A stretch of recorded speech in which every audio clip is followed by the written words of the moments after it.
Hi, I'm Dustin Brighter, and this is Brew Talk Geek on Nom Talk Network. Today I'm joined by probably one of the most amazing people I've ever had the fortune of meeting, Jen from Geek Juice. I'm a little biased, as she's my wife. You don't have to tell them that. Anyone who's met me or seen this show will know I like beer. I like wheat beer a lot, and unfortunately living in a household that needs to remain at least mostly gluten-free means I almost always have gluten-free or gluten-reduced beer on hand.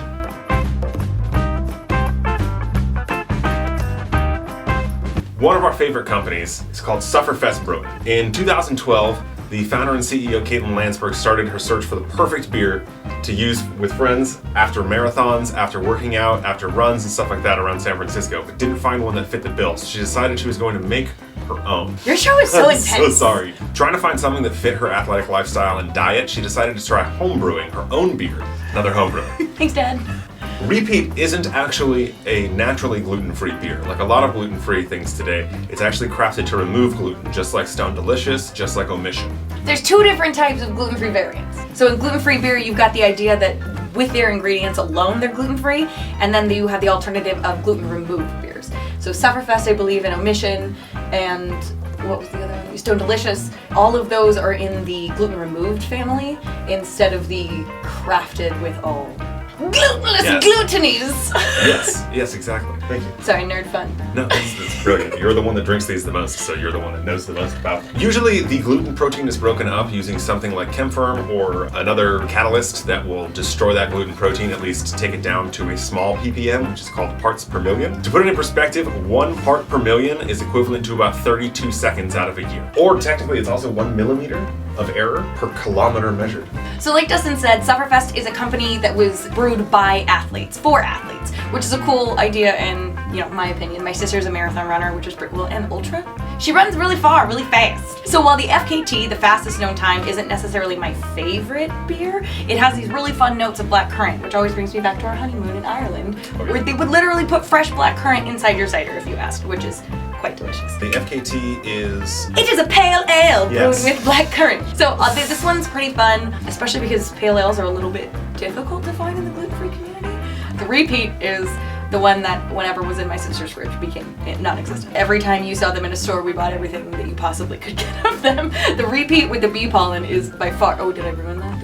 Teaser, it has bee pollen. It's one of my absolute favorite beers, let alone gluten-free, gluten-removed. It's just a delightful drink. It's a Kolsch-style lager, which is a familiar style to a lot of people. It's kind of part ale, part lager. It's really easy for brewers who don't want to go through the time of actually cold lagering something and making a real lager, but still kind of want to capture the attention of Pilsner fans.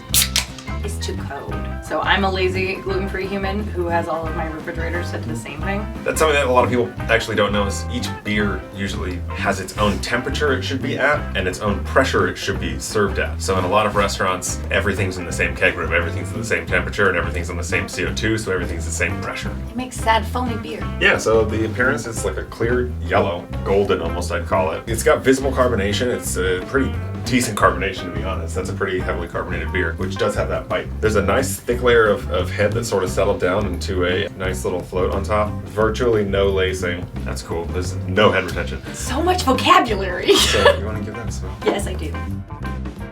I mean, it smells like wort. It's beer tea. It's when you're in the process of brewing, it's like the first gloop you'll get.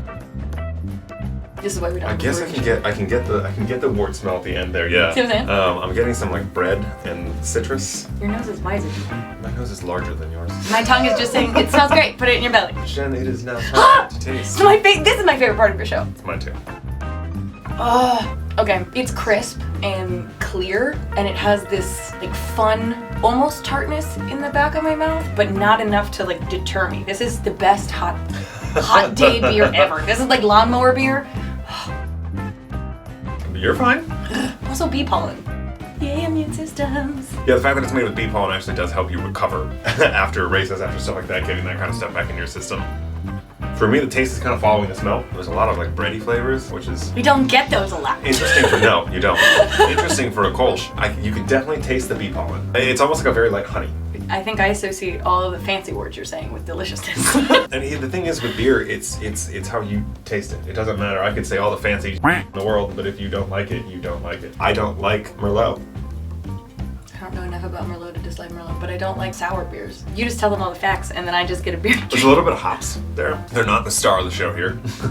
they're definitely present. You can definitely taste nice hops, but they're not a main thing. It's not like a pale or an IPA that's gonna really punch you in the face with the hops. There's a little bit of lemon. It's pretty easy drinking. This would actually be really cool with a shandy mix. Oh wow! I never even thought of that. Yeah, you mix that with lemonade on a hot day. Ooh boy! Cocktail show. Oh, that can replace my wheat shanties that I usually do. It's really light feeling in your mouth, but that carbonation is really strong. Other than it's gluten removed and not fully just organically gluten-free, that's my only mark against it, I guess, which isn't even a mark because I do gluten removed as long as they let you know and give you the information that you can. Something that's actually really cool that I like about Sufferfest, if you guys see these in the stores, on the bottom of their boxes, they actually tell you a breakdown of nutritional facts. Unlike a lot of beers that don't necessarily have to break it down this way, they even tell you crude proteins. Like, come on, athletes for sure.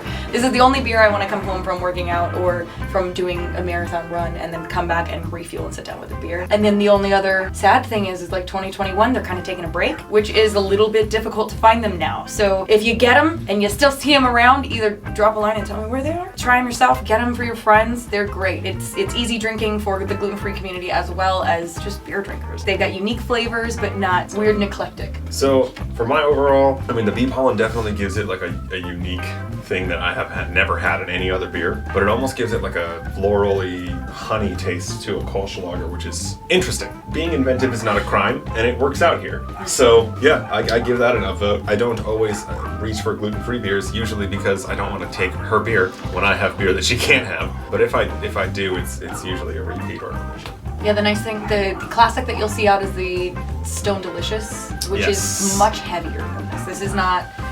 If that's the only exposure you've had to these, don't put those in the same boat. Yes, the Stone Delicious is 7.7%, I believe. And has like a thickness to it. Yes, this is 3.5%. Also something to note with the fact that it's not bad to do after a workout. You're not going to get messed up. Again, I'm Dustin Brighter, and this is Brew Talk Geek on Nom Talk Network. And I'm joined today by Jen from Geek Juice. Don't forget to comment, like, and subscribe. And I think we're done because she wants to drink that beer. Happy Nom Talking!